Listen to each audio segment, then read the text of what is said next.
Hello everyone, welcome again to one of our videos from Sound from the Apartment. My name is Nicholas and today we're going to discuss about another tip about how you can become a better sound engineer. And this actually comes a bit in conjunction with the previous one we discussed, which was about know your equipment, but it's a bit, let's say, different this time.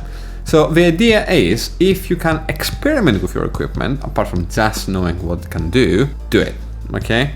So when you spend time with your equipment and you get to know it really well, you get to the limits of, what it can do. But then after that point, there is another world. You can expand that kind of limitation by experimenting, and you can try things that would otherwise seem unconventional. So for example, if you've got this microphone and you've been using it like every day for the last 6 months in the same way, you know what it can do, really, don't you? So try to use it differently. Try using a different angle or a different position, or try to use it in a combination with a different microphone.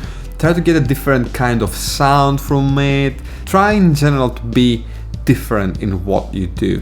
And then again, if you're combining this microphone, for example, with one other specific piece of equipment, that specific piece of equipment, have you tried using it differently when you're using this microphone? So stuff like that.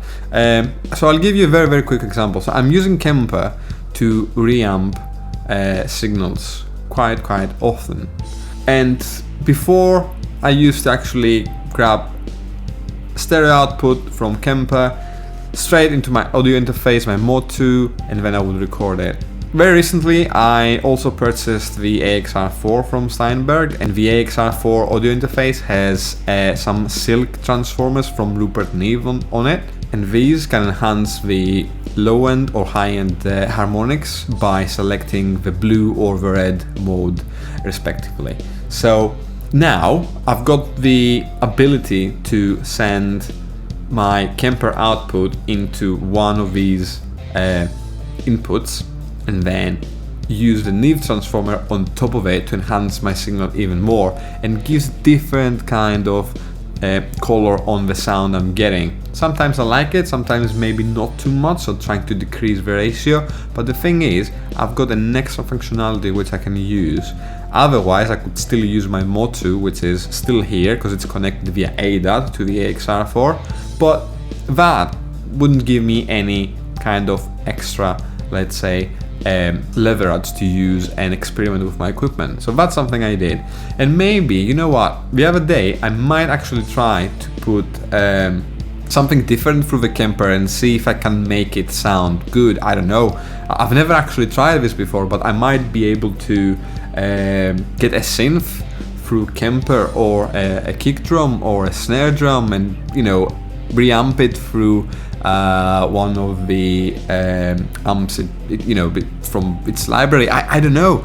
Things like that, little things like that, can give you an advantage. And when, let's say, one day you are being invited in a studio somewhere else to record a band or be around for a session, and you've got like a similar equipment to what you have, you can go over there and demonstrate this out of the box thinking you've got just by experimenting with your equipment. Okay, so I hope this helped you, and I hope it opened your mind a bit, so you can actually use your equipment a bit differently, even if it's just a microphone or just a MIDI keyboard. I don't know, you could probably use it to this one to trigger very specific like sample from the computer, which then you can send it to, I don't know, a different kind of modulation device, or maybe a Kemper if you have one, I don't know, and then reamp it back into the machine through a specific preamp,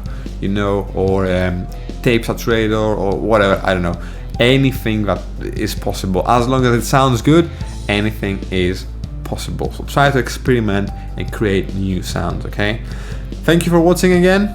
I'll see you next time. Until then, please support me on Patreon, donate if you can. If not, please give it a share on social media.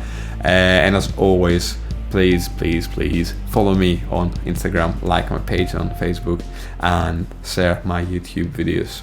take care and stay safe. See ya.